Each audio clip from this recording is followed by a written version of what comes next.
From Tally to Cali. It's time to wake up. Wake up! Warchant.com is your ultimate Seminole sports source. And this is Wake Up Warchant, presented by Vitamin Energy. The vitamins. The energy. Now here's Warchant.com's Aslan Hajavandi and Corey Clark.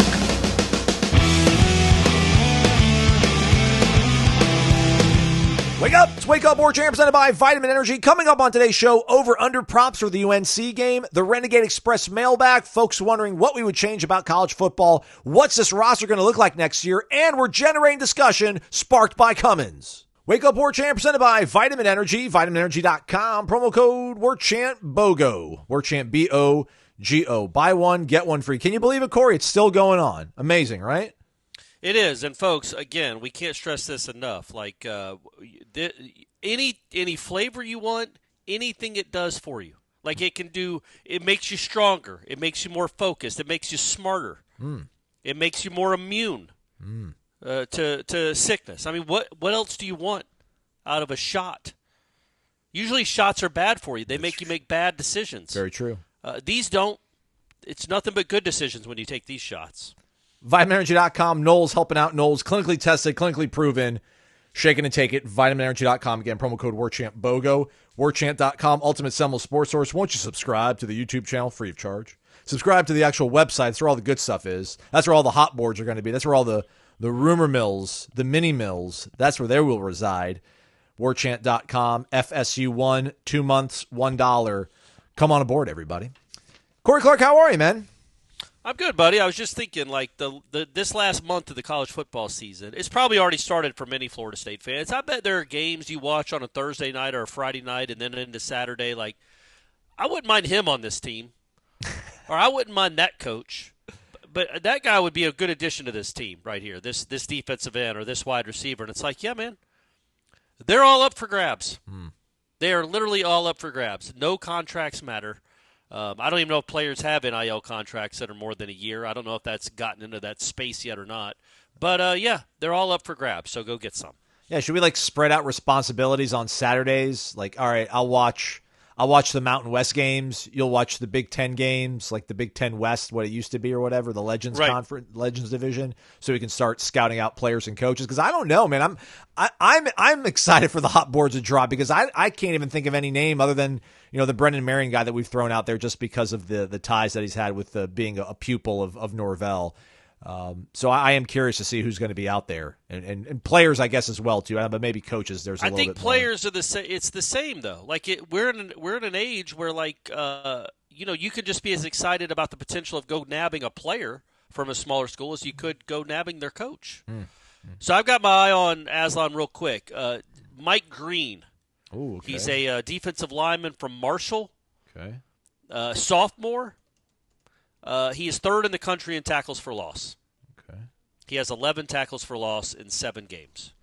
Mike Green, sophomore defensive lineman. I don't know why Florida State isn't going after him. I'll be honest with you. I don't understand it. Okay. I mean, what are they doing? There's also a sophomore defensive end from San Diego State. He's born in San Diego, though, so I'm not sure if he's going to want to come across the country. But he leads the country in tackles for loss. He's got 15 and a half tackles for loss. Trey White. But I think Mike Green, he's still on the East Coast. Certainly he wants to play at a bigger school than Marshall. Tallahassee's as pretty as Huntington, more so because of the beach. The sand, Mike Green. The sand between your toes, buddy. The palm trees. I'm telling you, you don't understand what a beach scene is like when you live in Huntington, West Virginia. So that right now I'm just looking at the stats. Yeah. And I'm going from there. But all other people, if you guys want to actually watch games and see somebody you like, go for it too. And if anybody wants to start the rumor, Mike Green to Florida State, ? With a YouTube video, go for it. He is listed as a redshirt sophomore.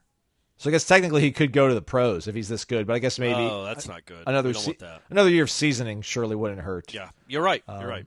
We'll see how it goes. All right, so we got a lot of the same stuff that we've talked about, but it's from all of our valued subscribers at warchant.com, so we're going to try to figure out a way to get to all of them. But I want to start off with Big Steve-O in the middle of this. Wake up, gentlemen. Hope all is well. It's been a while since I posted, but wanted to get the quick pleasantries out of the way.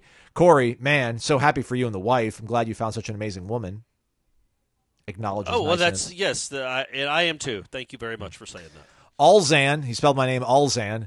Glad to hear that glad to hear that you and the lady friend is going strong. I'm glad you got her prepared to meet Mrs. Clark. Is anybody ever really prepared to meet Stephanie Clark? No, it's something you can't prepare yourself for. It's like people say that about changing jobs or having a kid. Okay. You can think you're prepared, but you really don't know until it happens and you experience it. It's the same thing with Stephanie.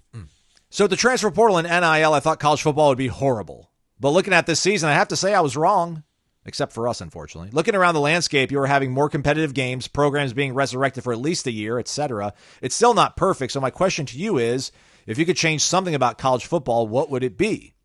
And I think, Corey, this is going to probably be a blanket statement that's going to apply to a lot of the questions that we're going to get asked today and we're going to answer.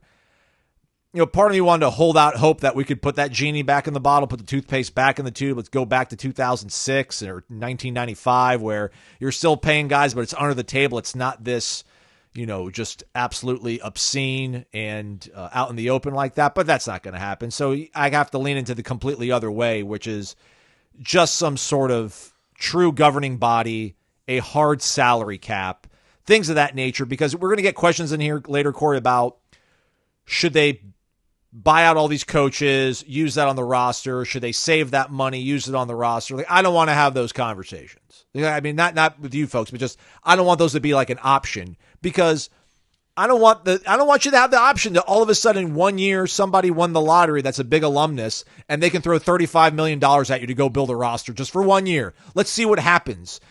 As if this is a hedge fund, right? Like, whatever. I'll just play a little bit in the market, see what happens. But this is a long-standing sport with traditions, rivalries, and it's all been thrown upside down. So let's try to get some sort of structure so that we know what we're going to be dealing with from the, moving forward, as opposed to every year is just going to be a different animal. Yeah, I think if I could change anything right now, it would be, obviously it would be like a level playing field for the Power 5-4 conferences, like that you don't have two conferences making $30 and $40 million a year more than other ones. It should be a level playing field like the NFL. It's not. I don't know how that goes unless they start the Super League in like a decade or something. So to Aslan's point, I think it was kind of your point. I would like I don't mind kids getting money. I don't mind kids getting a lot of money. I would like them to earn it first, not just be paid to come out of Jones High School. Ooh, I got to take shots at Jones, man. But also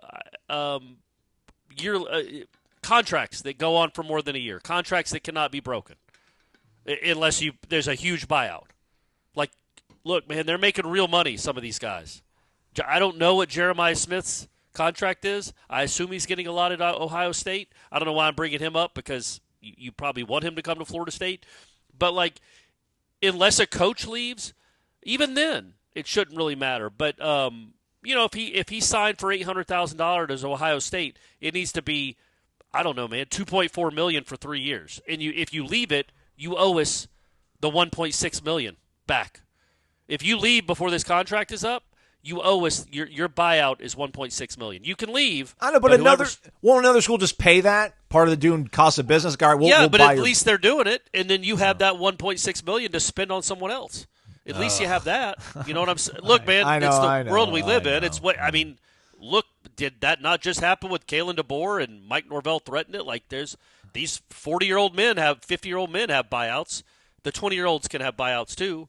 But to get them, you can't just. There has to be, like, literally, Mike Norvell has to go re-recruit his entire roster. All these coaches do. That's asinine. You don't know what your team is going to be from year to year.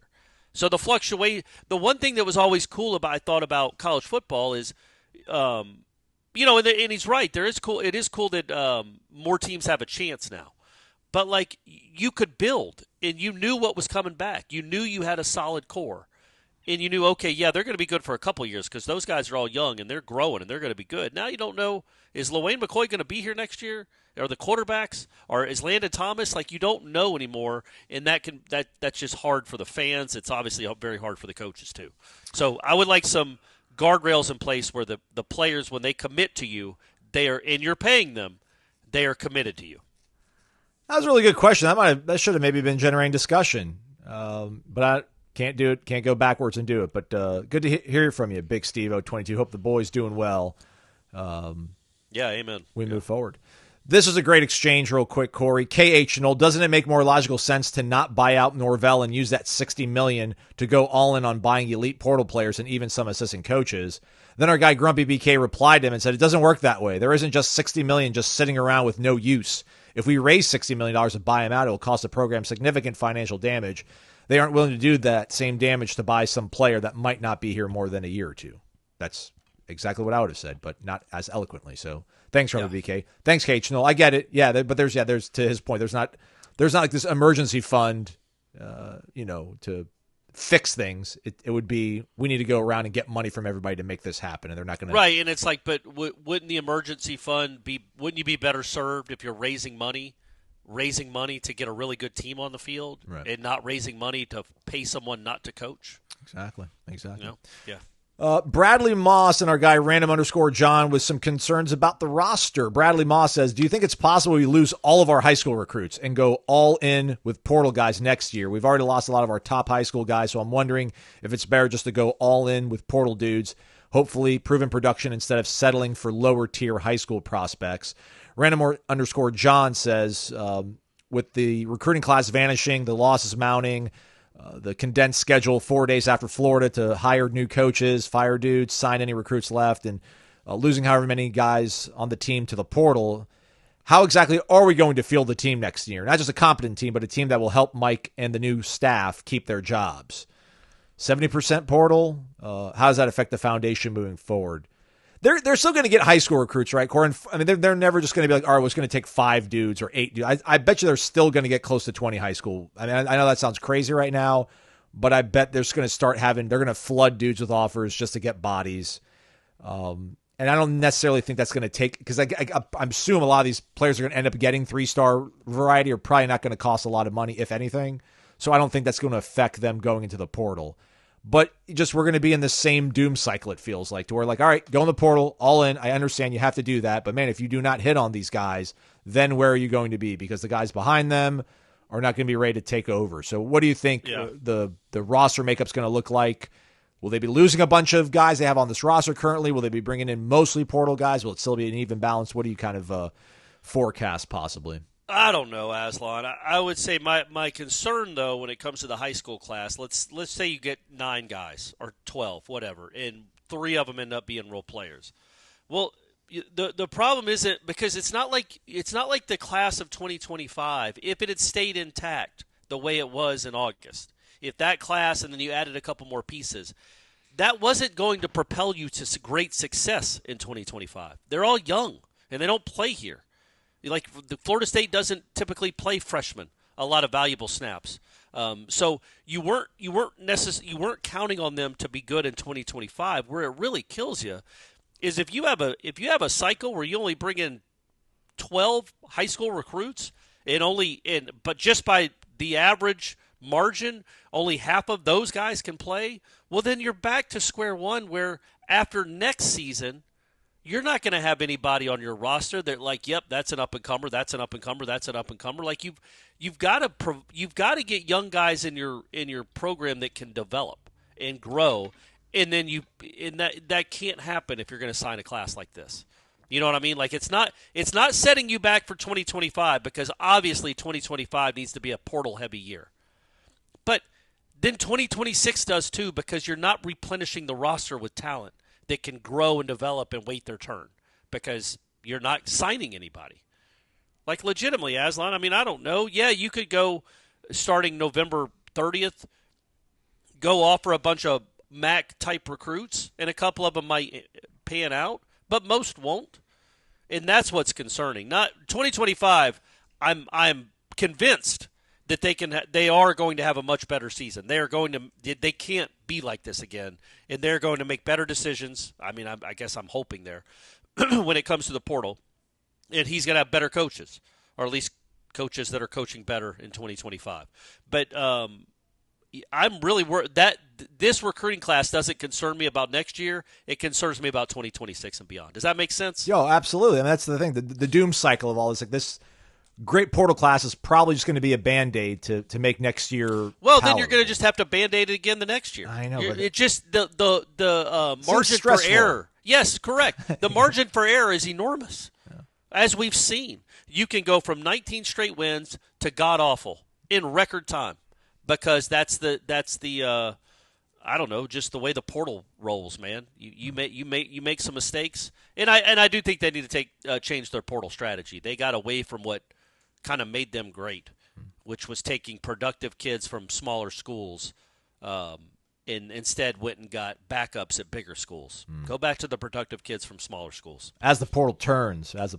Amen. So real quick, as we sit here and talk and hang out today, everybody, Florida State's currently ranked 23rd in the On3 team recruiting rankings for high school. Ironically enough, that's what they finished in 2022. So coming off, year one, COVID year zero, whatever you want to call it, and then 21, where you were 5 and 7. And this was their class. So they had Sam McCall, Azarie, Armella, A.J. Duffy, Daniel Lyons, Jalen Early, Daughtry Richardson, Quayshawn Sapp, Antavius Woody. Those last 3 guys no longer here. Aaron Hester, Rodney Hill no longer here. Bishop Thomas no longer here. Omar Graham Jr., Brian Courtney, Kanaya Charlton no longer here. Jarrell Powers, and Iobami Tafase. So 4 of those guys, if you count Omar Graham. Right. 4 of those guys have produced for you 3 years later. And at what kind of level, too? That, and I guess that's, because I'm looking, Early's part of your plans probably moving forward. Daniel Lyons is probably part of your plans moving forward. Even them, it's like Daniel Lyons isn't a starter, and we're on year 3. None of those guys. Omar Graham's a part-time starter, but more just because they don't have a lot of experience at that position. Yeah, Azarie is the only one that's been a dude out of 20 guys.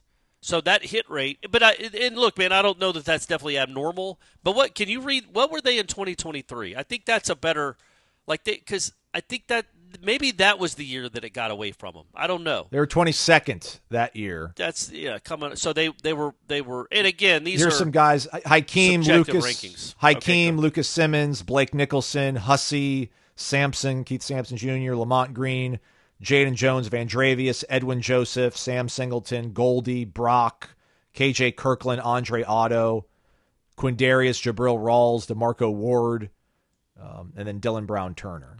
Okay, so the DBs, I think we all think are pretty good. They're going to pay. Edwin Joseph has been a player. I think Quindarius is going to be a player.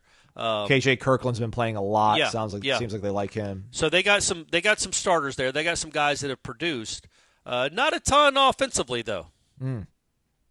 Again, and how many of those guys you read in 2021 were offensive players? The 22 class, hardly any. The 2022 class, I mean that's they have struck out in their offensive recruiting.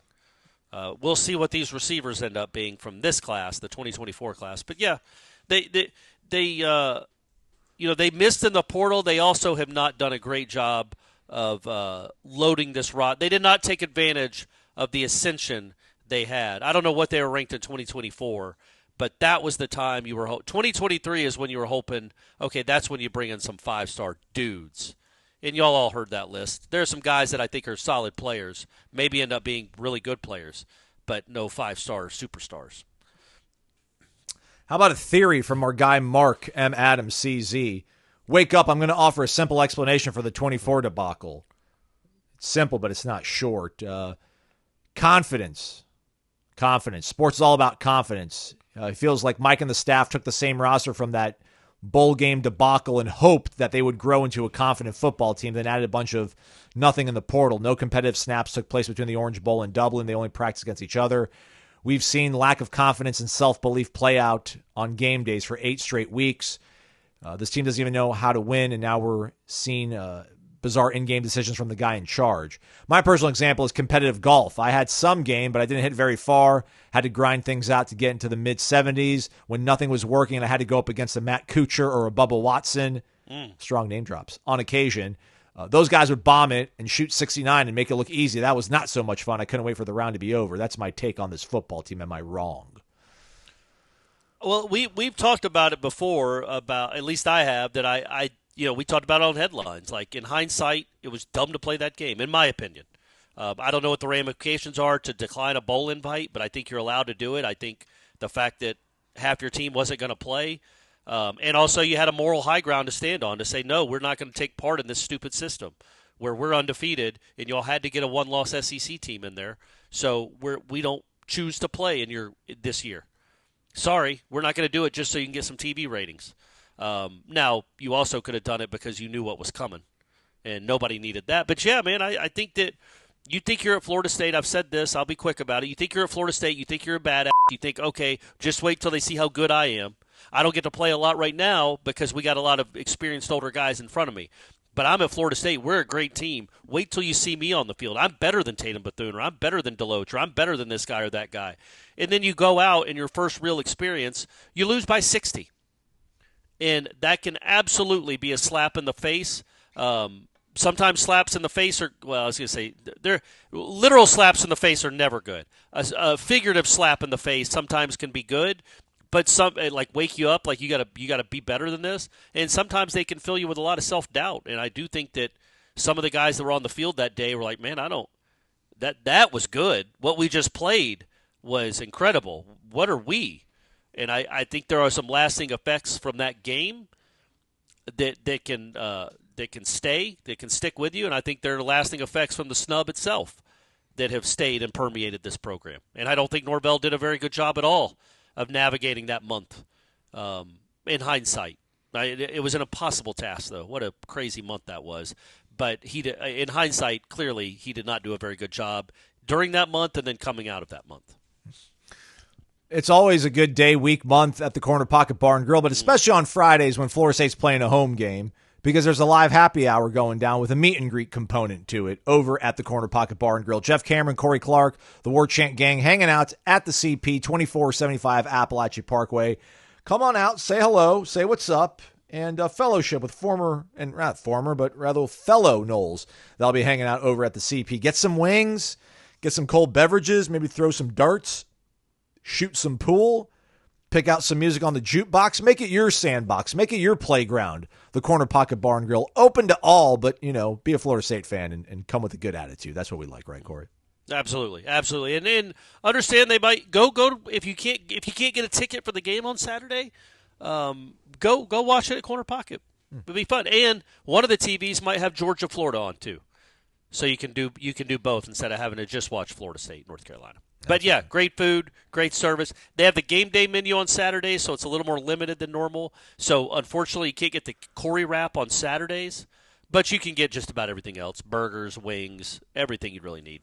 Really? No Corey wrap on game days? No Corey wrap on game days. Ooh. That's a Sunday to Friday operation. Okay, all right. Corner Pocket Bar and Grill. Come hang out on Friday, 5 p.m., live meet and greet, 2475 Appalachia Parkway.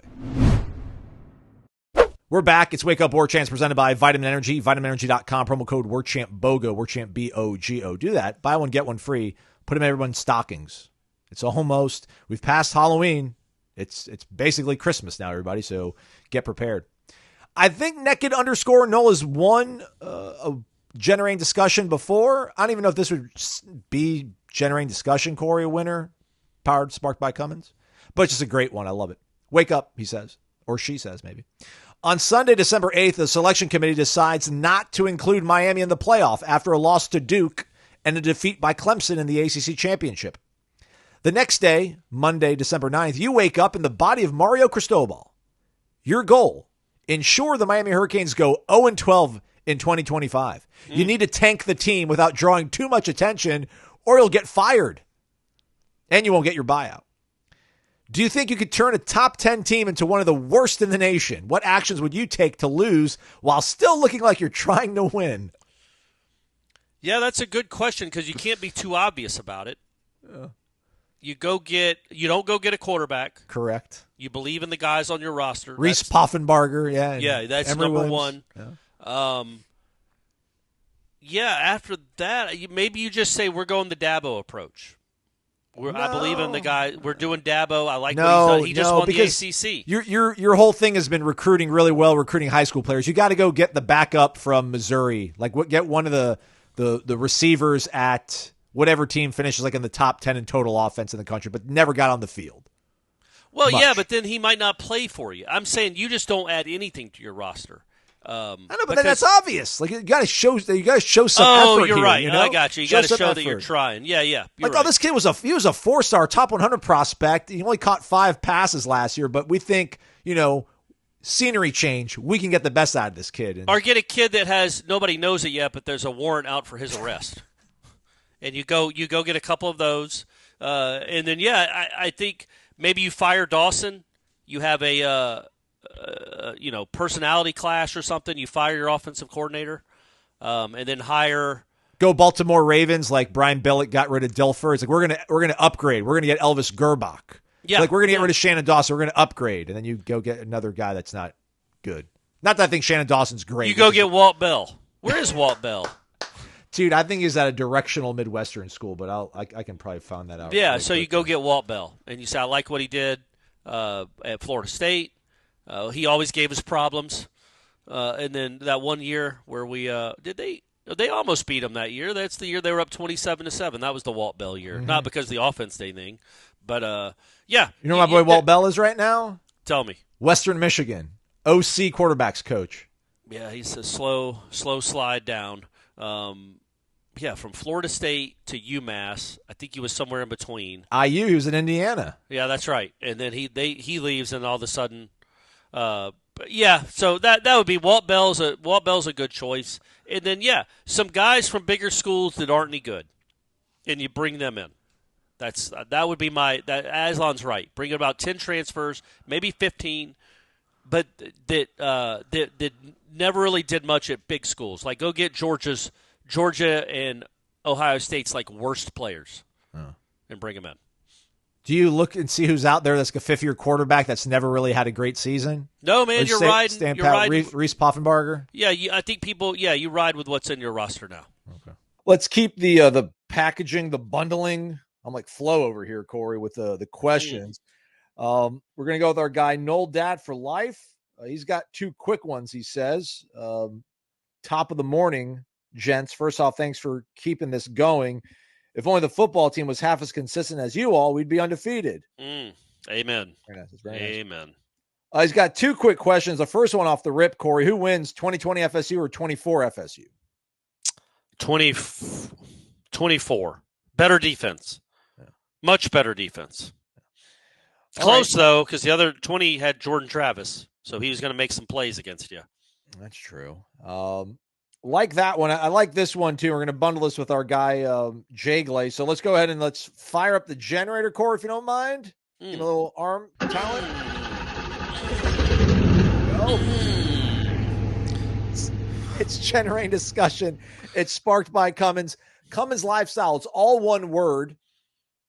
Check it out. Go to Instagram. Give them a follow. See all the awesome things they're doing with the own line of products, the portable generators, the portable power stations, and come out to the tailgate right before the Notre Dame game, 1 to 6 o'clock. Details on your screen right there. The Belmont Beverage Lot. I think it's 1621 South Bend Avenue. I don't have it off my head, but it's on your screen, everybody. Go ahead, give it a look-see.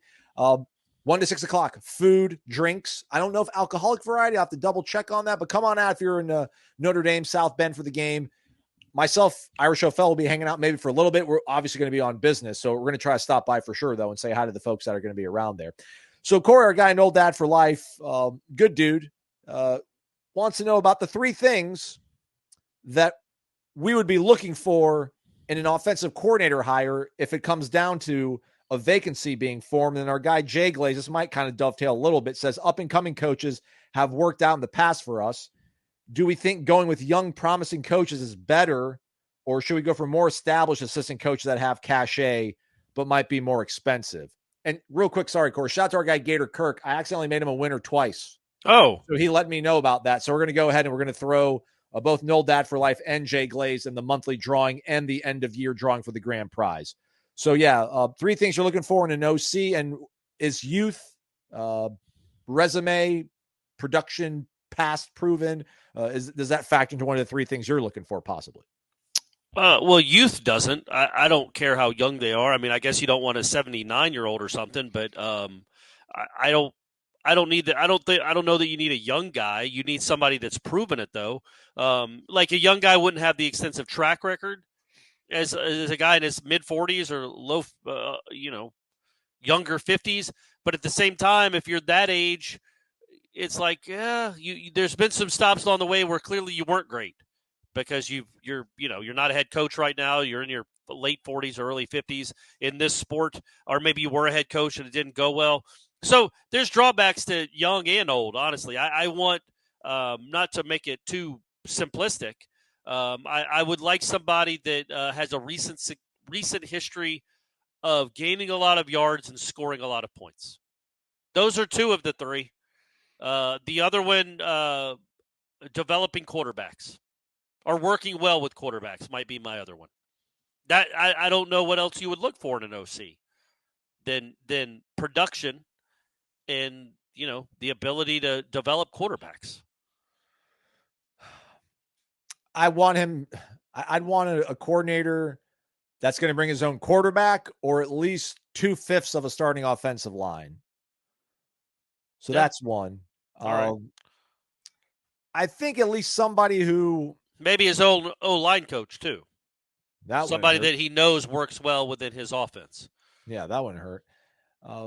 I think a guy that we feel good about hanging around for like at least 3 years. I don't want somebody that's going to totally stepstone this to like a head coaching job. I'd like somebody to, have that Bud Foster, Mickey Andrews dog in him. It's like, I just want to coach O-line. I want to coach the Hog Mollies.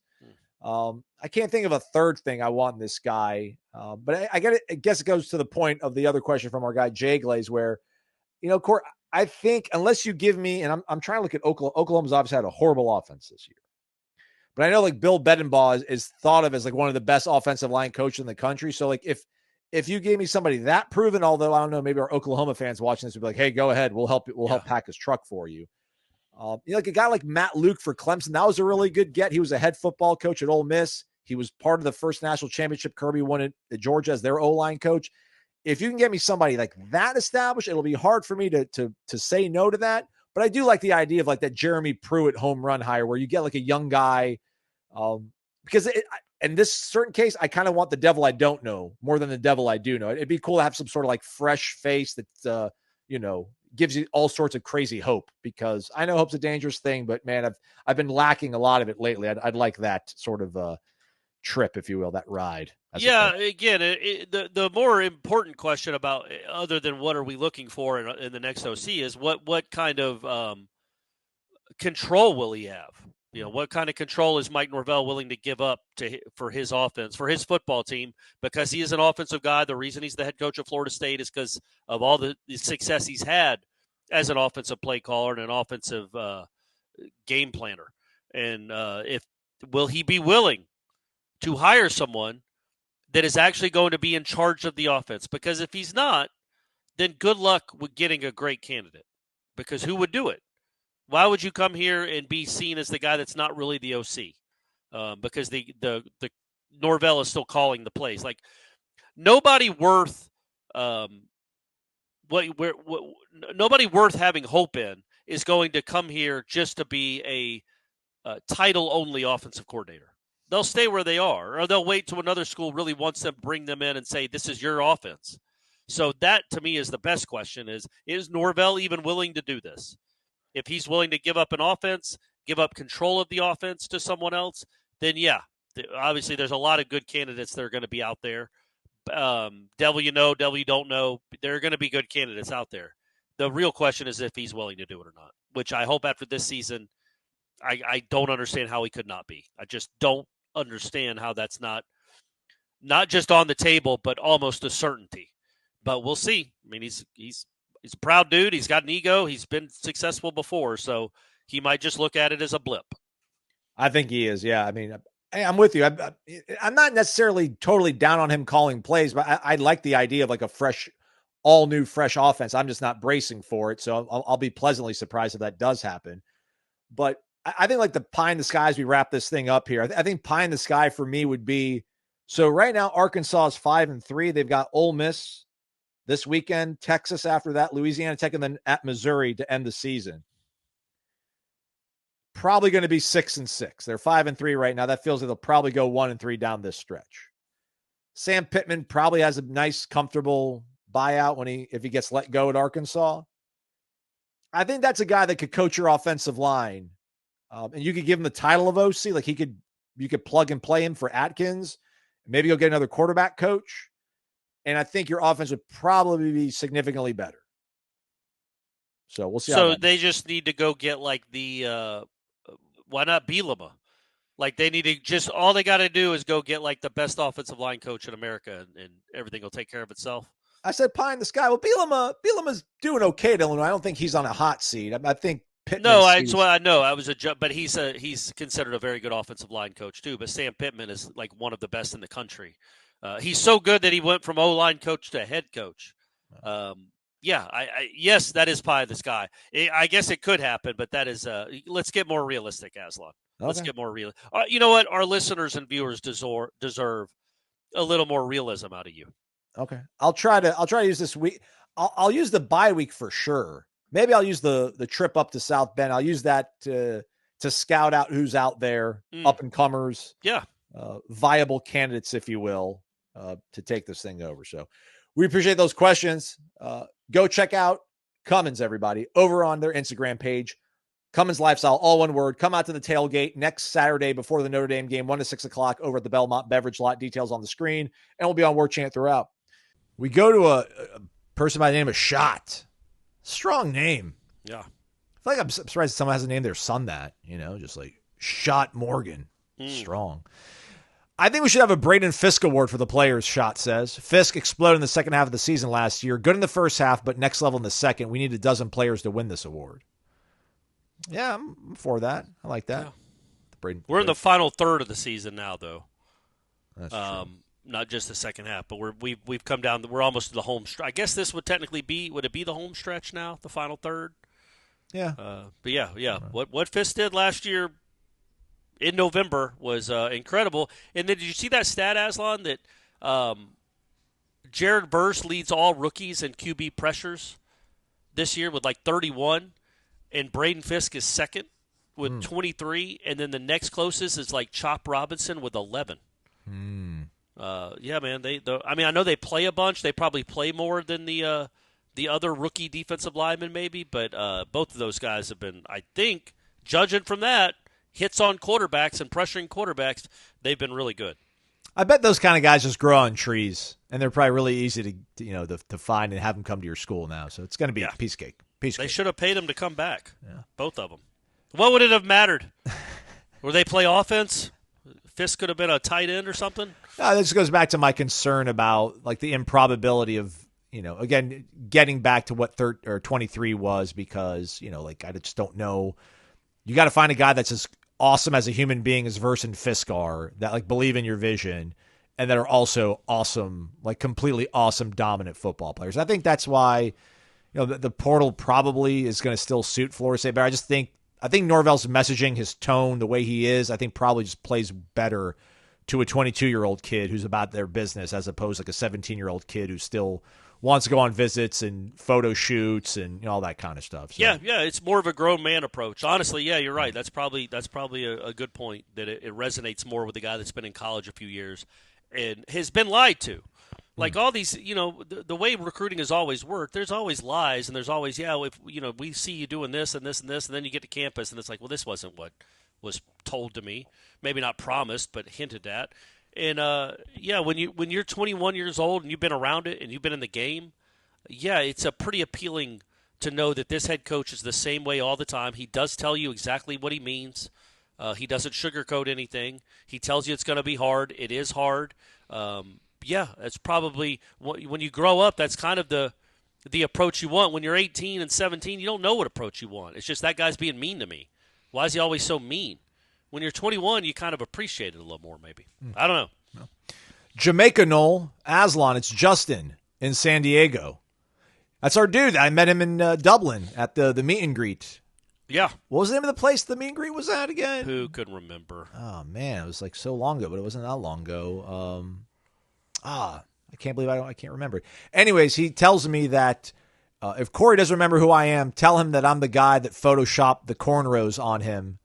Oh, okay, yeah. Yeah, me and Ira. Oh, those were awesome. That's right. I still have that. I still send those to my friends sometimes. It's amazing, dude. He sent it to me again. It's incredible. Yeah. So well done. The one with Ira is really good, too. Yeah.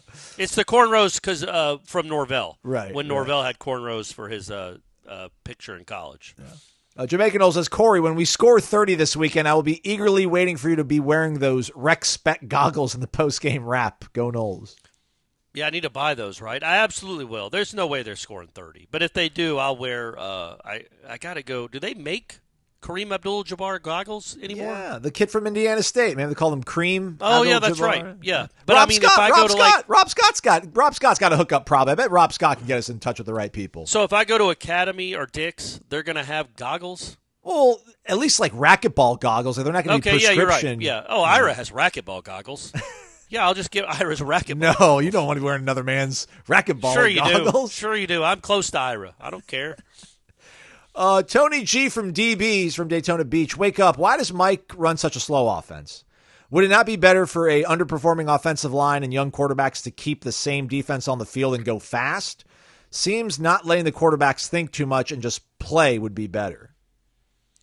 Yeah, it's very fair. I think I would have said, I think maybe it's hard to argue with it this year just because you're the bad team. You're usually the worst team on the field, so you kind of do want to shorten the game. Like their best avenue to win the other night was to limit the possessions, and then, of course, they take it to a historic level and have the ball 3 times, which is crazy in a first half of a college football game to have the ball 3 times. And that's happened. Didn't they have it 3 times in the second half against Georgia Tech? Like, who has halves of football where you only have the ball 3 times? It's yes, they are too slow. I 100% agree. That, again, I don't know why he does it. He wasn't exceptionally fast at Memphis either, but he wasn't this slow. And I honestly, Aslan, I think he's been hurt by the communication in the helmets because he can talk to his quarterback all up until there's 15 seconds left in a play.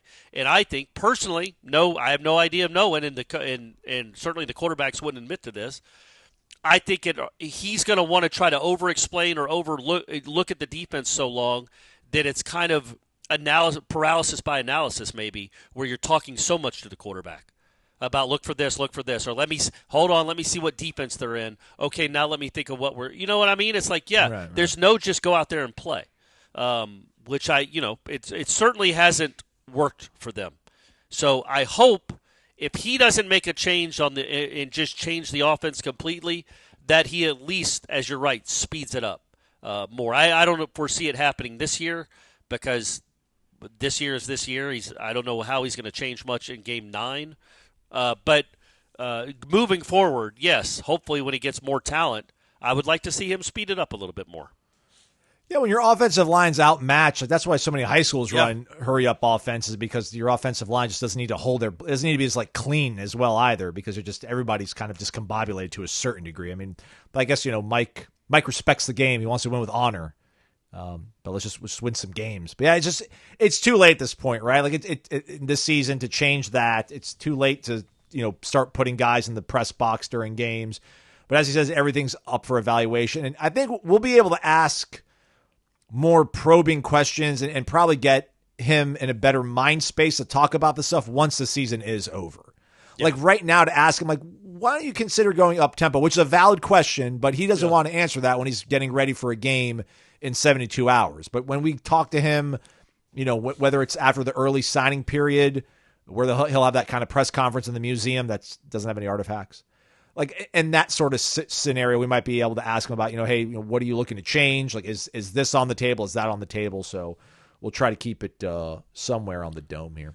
Yeah, but I also think it's something we could ask in the next week or so, I think it's fair to look at pace of play and see where they rank and be like, is there any thought to helping your offense in speeding up a little? Is it just something that you don't feel comfortable doing? I think that's a fair question to be like, why are you so slow? Yeah. Well, because then he put Brock put Brock back in the game against Miami because they were going to be in hurry-up situations, and he thought Brock was better suited to perform in those situations. But did they really go fast? I don't remember them going fast. Yeah, well, they did because they ran 11 plays in 90 seconds. Oh, all right, something crazy. It was. I'll go back and look at the drive. I'm going to go look at the drive. You go do the next question. All right. I think I have it right here right now. So I got the drives for Florida State. Their last touchdown drive, 12 plays, 75 yards, 133. It's pretty quick, right, Aslan? Yeah, but it's end of game situation, Miami. Yeah, I'm saying they went quick though. Yeah, that's a lot of plays for a minute and a half. Versus their other touchdown drive was 12 plays, 78 yards, 7 minutes, 15 seconds. Yeah, like a dentist trip. But then it goes to your point, including 4 plays inside the 1. Yeah, but then it goes to your point about if you would have told me, hey, you're going to score 1 touchdown the first half, would you rather be at 7 minutes 15-second drive or a minute 33? I'd be like, I'd rather it be 7 minutes and 15 seconds. Oh, 100%. I'm just saying, moving forward, hopefully if you're not playing Miami, who was the number 1 scoring offense in the country, or number 2, you can add some more possessions and you can go quicker. 12 plays in a minute and a half, you move down the field. But yeah, that was late in the game. I get it, but there are teams all over this country that go 90 yards in a minute and a half. All right, final segment of the show. It is Wake Up Warchant. It is presented by Vitamin Energy, vitaminenergy.com, promo code WarchantBogo, Warchant B-O-G-O. Buy one, get one free. Do it. FSU, JCB, and Armchair Osceola on the calculus of all this sort of stuff, Corey. So let me just read all of this and throw it at you, and you process it with your super fast big brain. FSU, JCB, with the talk of coaches being replaced on warchant.com, do you see a scenario that the coaches are all retained and the Noles turning around next season with massive spending in NIL instead of massive spending in buyouts for assistant coaches? Armchair Osceola says, should an investment be made in upgrading the coaching staff or investing in more NIL dollars? Here's my question to you two. If we don't trust the current staff to properly identify and develop talent with the budget we currently have, why would we trust them to do better with more money? I think the underlying issue is, can the staff sell? I've heard from friends who are big-time boosters at other programs. It's not the biggest check that often gets the kids. You need to be competitive, but the player and their family need to be confident you're going to develop their talent and put them in a position to earn far more money at the next level. Coaches need to be able to sell that vision, which, if they can do that, usually means they can sell boosters to donate more money. Yeah, that's right. That would be my concern. It is one pool. It is one big pool of money. We understand they're big money boosters, and they're not just separate. Okay, this is just for coaching buyouts. This is just for players. You're getting it all from Florida State fans. So if you're asking Florida State fans to spend money to get a good roster, yeah, if I was a big money booster, I'd be like, well, why would I give y'all money again to the same people that are responsible for this? There's no chance. I want a different evaluation department. I want different coaches at these position groups. And yeah, I would like position coaches that have a track record of getting guys to the league. I think Surtain is a dude. I think he's a good coach. I wouldn't necessarily get rid of him. And I'm not going to say who I would get rid of. You guys know all the candidates. But, yes, I think it would not make sense for me if I was donating to this program to say, okay, yeah, here's another X amount of dollars if you stand pat with this coaching staff. I'd be like, absolutely not. I am not throwing my money into the garbage, which is what this would be like. The people that spend a lot of money on this team, what they must feel like. So, absolutely, it'd be like having a stockbroker that lost you $1 million and then comes back at the next quarter and is like, all right, well, let's run it back. I'd be like, no, I think I'll take my money somewhere else. Not that Florida State fans are going to start paying NILs for other teams, but no, I'm going to hold on to my money. I'm going to do it myself. I'm going to do E-Trade. Is that a thing? Yeah. Instead of using you. So yes, I would.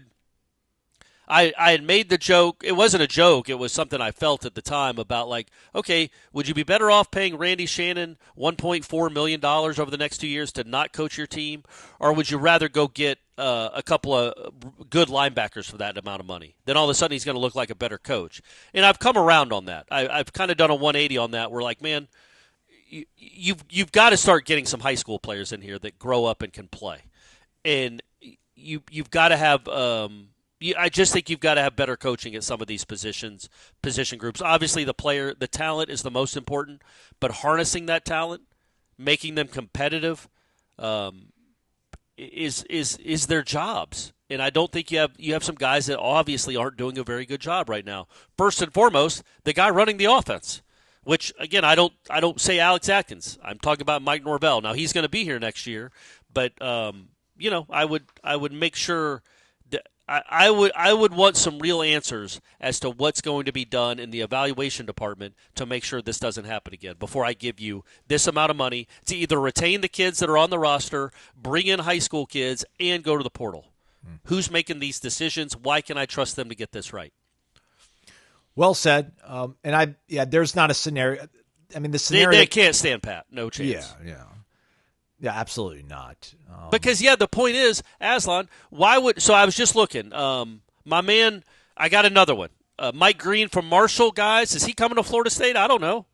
But then there's a question mark. There's another kid, Division or FCS, from Arkansas Pine Bluff. Ooh. Kid named Giovanni Gibson. He leads the country in receiving at the FCS level, 44 for 944 in 7 touchdowns. Arkansas Pine Bluff, just a sophomore.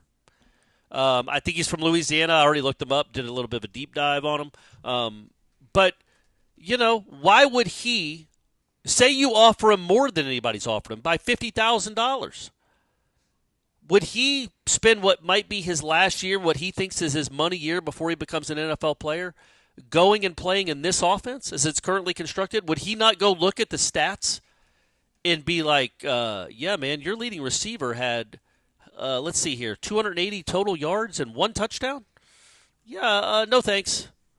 I'll go take a little less money to go be coached better and get prepared better. Now, I'm not saying that Dugans can't coach. I'm saying that's the perception, obviously, with good reason, that people like that would have, where we talk about being equal is one thing, being close, being competitive, but they want to go play at a place that they think they're going to be able to produce. And if you can sell, look, we got a whole new offense, got a whole new receivers coach. You're going to love it here. You can't sell this to a kid in the portal, right? You just can't. Correct. He's from Opelousas, Louisiana, which is where one Keon Coleman is from. I mean, it's lining up, folks. It is lining up. He's been absolutely eating up the SWAC. Their season opener was against Arkansas, so he's at Arkansas Pine Bluff. They lost 70-0. He caught 2 passes for 32 yards. Sounds like they might have been overwhelmed a bit in that one. I think they might have just thrown double coverage his way, just rolled double coverage. Yeah, you're right. We're not going to let Giovanni beat us, I think is what Sam Pittman and gang were thinking. So, all right, those are all the questions. Real quick, Corey, over-unders. Feel free to object, change. Okay. I'm going to go with Amarian Hampton. That is the North Carolina running back. He's really, really good. I'm going to set the over-under at 99.5 yards rushing. He's rushed for over 100 yards in every game but one. That was Charlotte. Week 2, he ran for 77 on 11 carries. Okay, all right. Is that too low of a number? He just ran for I think that's perfect. Okay, 99.5. All right. And he's already over 1,000 yards for the season. He's one of the leading rushers in the country. And Florida State just gave up like 160 to Martinez, right? But it was that one last run that Well, he was still at 100 before that one. He hit a couple of them, so I think 99.5 is a great number. Okay. I would personally take the under because I think you go into there unlike Miami, where you're not going into a game saying I hope Martinez doesn't beat us. You're going to be like, we can't have Cam Ward just throw all over us. With North Carolina, I think I think Florida State might have at least up front. Linebackers still misfitting, folks. Up front, though, I think they have maybe the ability to slow down the North Carolina running game. Okay, second one. I don't know if you're going to like this one or not. Luke Kromenhoek snaps 1/2. No, I don't like that. I would say I would take the over on that. That's fine. We can keep that one. Yeah. You want to eliminate or keep it on there? All right. I just don't know. Are we reaching a point where you save him for the Florida game? Is that even something you think about to keep the red shirt? I don't. No, because you want to play him against Charleston Southern. I don't care. He's man. played in 2 games, right? Great. You don't. I'm with you, but you never know how this stuff works these days. Yeah. Mom and dad or whoever, This is like if I was the mom and dad, I'd be like, well, then he's not playing against Miami. Save him for North Carolina. If you had your druthers, why would you send him on the road against a team you're not going to beat when he has a chance to play at home against a lesser defense? You know what I mean? That just wouldn't make sense if you're trying to still think about his red shirt, that you'd play him in the Miami game and not the North Carolina game. For me personally. All right, should we do a bigger number or just keep it at half? No, it's half. It's fine. Either he plays or he doesn't. And Brock Glenn might be so awesome, he's not going to get a chance. That's true. FSU takeaways, 1/2. Yeah, but under. Last in the country, Aslan. Last in the United States with 3 takeaways. They're tied with 2 other, I'm presuming, awful teams. Longest Ryan Fitzgerald field goal, 42.5 yards. How about, no, Ryan Fitzgerald field goal attempts. Okay. 1.5. All right. Because 4 of the last 5 games they played, Aslan, he has not gotten an attempt. This is nuts. My man is just sitting there primed to win the Groza, and he can't get any at-bats because his offense either can't get past midfield or goes for it all the time. Florida State defense, TFL, 7.5. That's a good number. I like that number. That's solid. Okay. Announced attendance, 39,500. Is it homecoming? It's a good question. I don't think so. It's FAMU homecoming, so I don't know if they would do homecoming the same week. Have they already had homecoming? Was Clemson wasn't homecoming? Let me see. Is Charleston Southern homecoming? Let's see when HOCO is. HOCO is November 16th through the 23rd, so I guess Charleston Southern's homecoming. Okay. Smart, yeah. By the way. Smart. I don't know, man. This seems like the homecoming weekend. Like, you're going to have a homecoming. You're not going to worry about a crowd for the Florida game, which is the very next week. So it doesn't make, just take the hit with Charleston Southern. There are not going to be a lot of people there. You actually need a good crowd for this one because you can win it, and it's a conference game. That's weird that I wouldn't have made homecoming an FCS team. That seems bizarre to me, especially the second to last game of the season when Florida is always homecoming because people that like Florida State come to that game anyway. So, hey, just spitballing here. In a season full of missteps, I feel like making Charleston Southern homecoming was another one. But I'm sure I don't know the inner workings of how – I know I don't know the inner workings of how that stuff works.